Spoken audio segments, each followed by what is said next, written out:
Welcome back to Sugar Mama's Fireplay, and even better, to another empowering episode of our mini-series Ask Adam, where I get to sit down with my trusted mortgage broker and lending expert, Adam.Mccabe from Blue Lantern. Today, I'm going to ask Adam about a question that I get asked all the time from my community, and that is, how do I know if it is time to upgrade our home? So whether you're feeling cramped or you're dreaming of a lifestyle change or you're just questioning your current home and if it actually still suits your needs, this is the perfect episode that will help you recognize the signs that it might be time to move, but even better, or more importantly, give you that practical financial steps and instructions to explore what is actually truly possible right now. So if the idea of upgrading your home is on your radar, or even just a little bit curious, this is the perfect episode for you.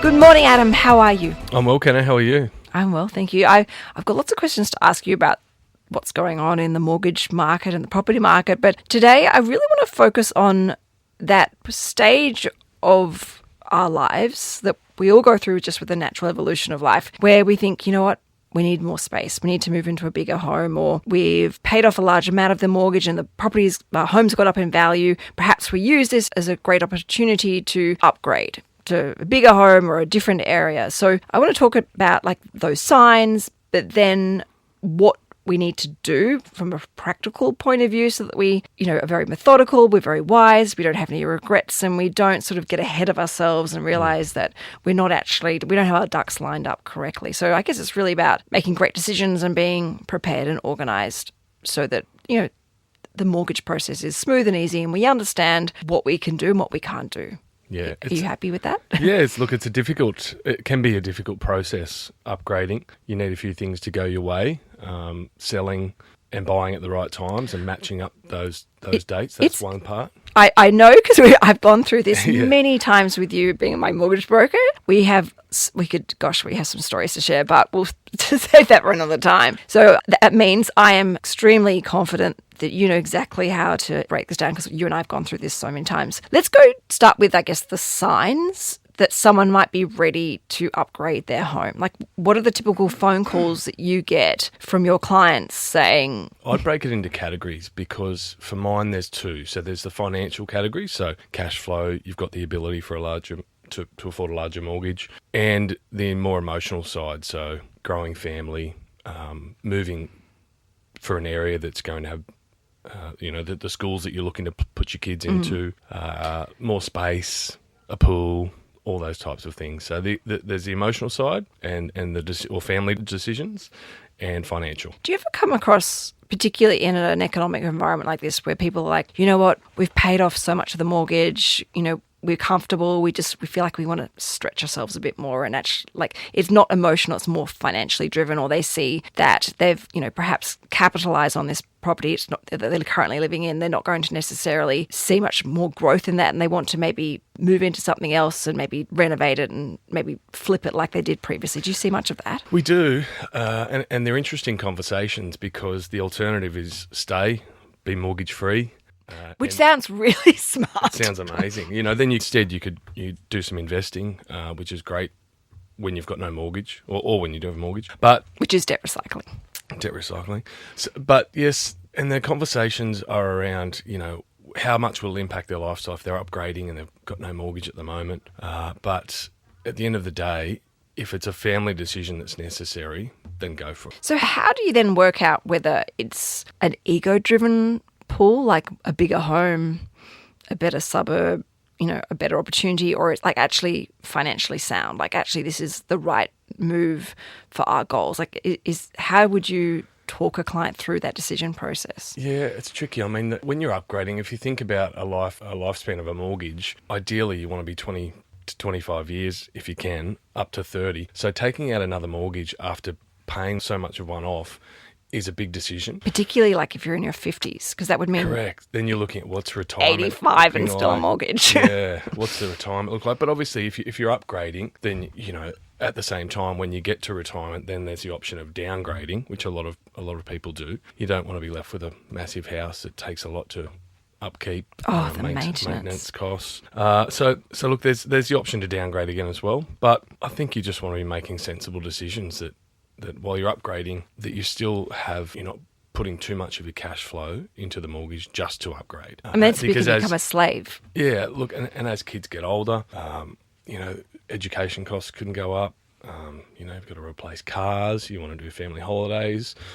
So upgrading is okay, but as long as you still can maintain that lifestyle that you're looking for your family. Yeah, I think that's such wise advice. Thank you. So for people who already own a home, say, for example, a family, maybe they're living in an apartment and they, right, okay, we've got another baby on the way. We really need to look at moving into a bigger place, whether it be a bigger apartment, a townhouse, or even a house. What is the very first step that they should do when they're thinking about upgrading? Is it jumping online and looking at property, or is it giving you a call or a mortgage broker a call or the bank a call? Like, what comes first? I would say, contacting us, your bank, your broker, because if you go and spend all this time and energy into looking at upgrading and it's not achievable through loan approvals or the valuation on your property, it's a waste. So start the process, speaking to real estate agents as well to understand what the market looks like in your current area, what you could sell for and how long it would take to sell. So going back for a second to, speaking to, for example, to you, you would obviously have that conversation about, okay, this is potentially how much money you could borrow. And this is what your mortgage repayments would look like. So you can then go, okay, all right, I'm comfortable with that size loan. And yes, I've checked our budget. We can definitely service a mortgage of that size with still allowing holidays and potential school fees and, other sort of costs of life without compromising, a quality of life. And then with that boundary of going, right, we've got a budget of this much money to go and upgrade our home. That's when you have the conversation then with the agent about what you can buy, but also about what you could sell for. Is that right? Well, yeah, as we mentioned earlier, it's a tricky process getting the timing right of buying and selling. Bridging finance is an option, but it's an expensive one. So what a lot of clients of mine do that I see is, buy a property with an extended settlement period, which then allows them to put their current property on the market and try and line that up. So we start the process, understand what your living expenses are, what you can afford, obtain a pre-approval. We can also help with the valuation side of your existing property and just understanding sort of the market or comparable sales in that area. Get your pre-approval and then speak to a real estate agent because they're really key of helping you get the comfort and confidence that you can sell within a certain period. The last thing you want is buying, have that commitment, and then you can't sell. Or you have to sell for a lot less. Yeah, less than you like, under pressure. When you're strategically juggling that buying over here and selling over here, do you recommend to your clients having a safe buffer? A worst case scenario, you sell for this, your mortgage will therefore, your new mortgage that is, obviously will therefore be this. Like, how do you do it carefully? Because I've done it before. Yeah. We've bought before we've sold. It's terrifying. I like to have, because if I'm giving the advice, I want to be sure that I'm getting it right and I've got a backup option as well. So that's why I look at bridging finance simultaneously with also just a normal pre-approval. We want to make sure that you can do both. And if not, give the advice that it's not. So perhaps that then means you need to sell first. But we're always looking at, sensitivity in regards to the sale price. Yeah. And having a buffer, 5-10% ideally. 5-10%, that's good to know. Can you just, for the listeners, just quickly explain how bridging finance is a safety net? It's an expensive one. It's an expensive one, but it does, where people are in situations where they can't sell immediately. For example, someone agrees to buy their home, but they have a delayed settlement because they're, say, living overseas, the new buyers, and for whatever reason, there are lots of different reasons, not just can't sell, where bridging finance can actually be a saving grace. Yeah, look, it can also be where you live. If you live in Sydney, where the property market's running pretty hot, particularly somewhere like the eastern suburbs or inner Sydney, you're going to have a fast selling period compared to regional areas. But bridging finance is essentially a 6 to 12 month period where you carry your existing debt, the debt on your existing home, plus the purchase price less any cash that you've got of the new purchase. So essentially you're borrowing the whole amount for the new purchase, less any cash that you're putting in, and then you're paying interest on both. So you're paying interest on 2 homes until you sell your old home. What's the interest rate like on a Not bridging loan? Because a pretty. lot of people actually assume it's like 8-9%. It can be. Wow. It depends on the lender.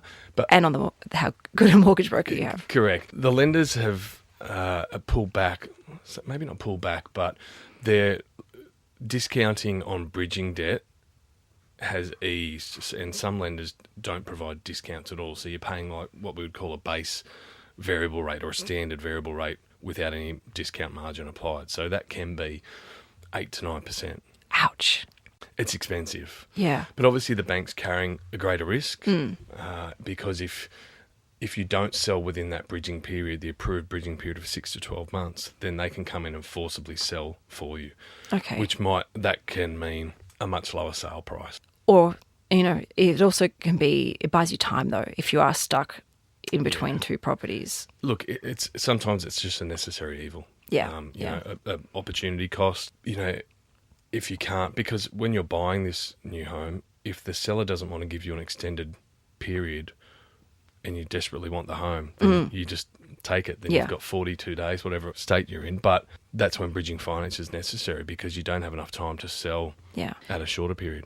And of course, the moment the property is sold, that loan is immediately cleared and you're back on your merry way again in your new home. Yeah, that's right. And it also, apart from being a necessary evil, it also allows you to move seamlessly. So buy the new place, move in. You're not homeless for a certain period or renting for a short period, stuck without it. So there are some positives to it, but mainly it's an expensive It's journey. good to know about it as a backup plan, and be aware of it. But obviously it's avoidable if possible. Yeah, and this is where obviously the value of a good mortgage broker to talk you through all the different options and help minimise this actually. Yeah, and a happening. good real estate agent. And that's I encourage my clients that are in bridging to have really open, honest conversations with their agent about their situation and what their plan is, because it can, if bridging finance is only for a very short period, then it's a great solution that hasn't cost you too much. But if it's a bridging finance that you're absorbing and taking for 12 months, then it really gets expensive. All right. What are some of the, traps or hidden costs that people often overlook when it comes to, upgrading your home by moving into a bigger home, more expensive home? Look, the biggest ones are obviously stamp duty. You're paying stamp duty again. All over again. Yeah. So look, that's sometimes forgotten. I think stamp duty. Others would be Like mortgage insurance, potentially. Yeah, look, you shouldn't. That shouldn't be a trap or something you're unaware of, because a good mortgage broker would explain all of that to you and spell out all of those costs. It's more the unknown, really. I guess if you don't do your research on the property you're buying and you buy a lemon. Yes. Don't get a building inspection report done. Yeah, definitely that one. Location, unfriendly neighbours, not doing your research. These are all things that we talk about for first home buyers. Do drive-bys of the new neighbourhood at all times of day and night. And checking in with your council to see what potential developments are happening nearby, like an apartment block in your backyard. Something getting knocked down the day after you move in. They're about the traps, I'd say.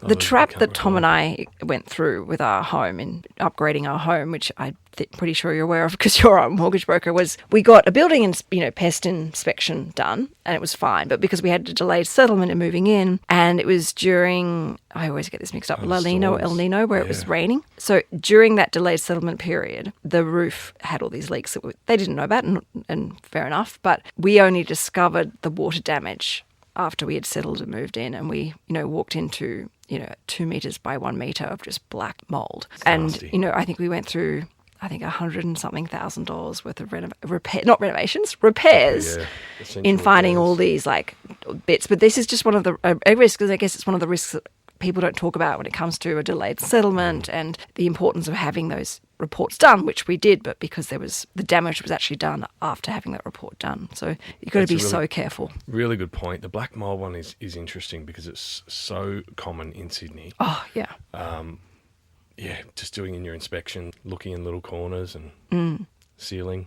And getting a guarantee on the report if you can as well to protect yourself. All right, interest rates, obviously are on the forefront of everyone's mind right now. What advice do you have for people who are thinking of upgrading today with the property market where it's at and obviously interest rates where they currently are?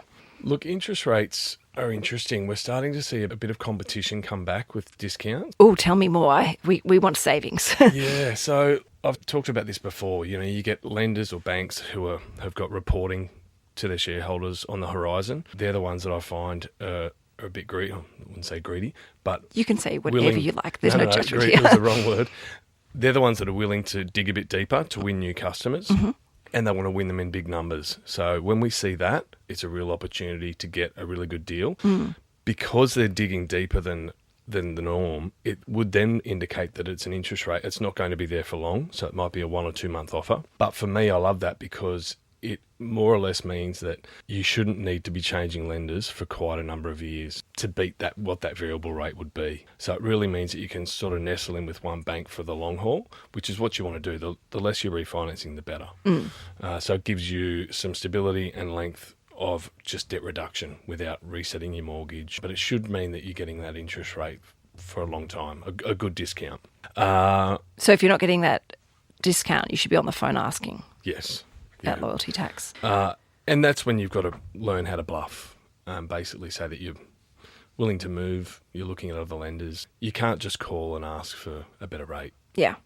Because they're not friendly. Yeah. You got to know your numbers, know the value of your home, how much you owe, how much you've already paid off. You've got to be armed with all the information so they take you seriously. And just quickly, can you explain to the listeners and about the importance of calling a mortgage broker rather than just calling up your bank directly as to where your existing mortgage is when it comes to upgrading? Because I think a lot of people think, oh, well, my mortgage is with bank XYZ. So we're thinking of upgrading, we'll just go straight to our bank XYZ and get them to organise the loan. Why is that not necessarily always the best idea? Well, because you're getting biased advice, firstly. You're only getting what that bank will offer you. Not every lender will do bridging finance. There's only a handful out there that do bridging finance. So if you're looking to upgrade and bridging may be required, you need to speak to a mortgage broker who can line you up with a pre-approval at the bank that will provide that as well. Because if you're going signing contracts and purchasing and then you realise you're with a bank that doesn't have bridging finance and you need to turn to it, then you're changing banks again. So going with a broker gives you that choice, unbiased advice about getting you the best deal and the banks that will suit your needs at the time. And if upgrading is what you're doing, you need to be with someone that does bridging as well. If I bank with bank XYZ and I want to upgrade, will you, and I reach out to you and say, hey, Adam, we're thinking of upgrading, we need more space, we've seen this house, across the road that we think would be perfect. We currently bank with these people. Can you work with that bank to keep it if it is actually better for us to stay with them? Yeah, I do that quite a bit, Kenna, and as we've talked about before, I can't, hand on heart, tell someone to move if it's not in their best interest. And we're obligated under a best interest duty of our credit licence to act that way in our client's best interest. Trying to get someone to move for the sake of it is nothing that I'm comfortable with doing. So we work with customers, existing banks all the time. We've got access to everyone out there. So as we've said before, we get paid a commission, which is the same everywhere. Yeah. So our motivation is just getting the best deal. And if that's with your existing lender, then we do that as well. That's so good to know. All right, finally, for people who know that they do need to move at some point, maybe it'll be next year or the year after that, but they're not ready now, as in today, what are some things that are really wise and sensible to do to help them prepare for when they do want to move and they're in a really strong position financially to be able to afford to upgrade, but also afford to upgrade, but stay on top of their finances and see that continued debt reduction of their mortgage in their lives? It'd just be to continue either putting money away in offset or into your home loan as much as you can, as redraw. As we know, when you're upgrading, there's moving costs, as we talked about, stamp duty, there's legal fees, potentially LMI. The more money you've got up in your pocket, the better. It could be the difference between winning that property that you really want and not. But other small things as well, like if your current home needs a bit of work done, start ticking away, doing little upgrades or painting or whatever it might be to prepare for sale as well. So that it looks, open inspection ready. Yeah, exactly, because that could be the difference between selling really quickly and not. As we've said, bridging finance is very expensive. You want to avoid it at all costs, so be prepared. Start early if your current home needs a bit of work. Start that early because, buyers come and go. And they say that the serious buyers normally are within the first week or two of an opening. Weeks, yeah. And if you don't catch them then, they will unlikely be back. Yeah. Wow. Okay. I feel like even though I've done this so many times in my life, and I've done this so many times with you in my life, I feel like it's such a great, refreshing reminder, for everyone, including myself. So thank you so much. And there's some really great, words of wisdom there. And of course, your advice is always appreciated, but also incredibly valuable for everyone. Thank you, Kenna. So if you look, for everyone who's listening right now, if you're thinking about making a move, whether it's upsizing, changing suburbs, or even just dreaming of more space, I really hope that you've enjoyed listening to what Adam has had to say and the advice and wisdom that he's shared so that you feel informed and empowered at all times.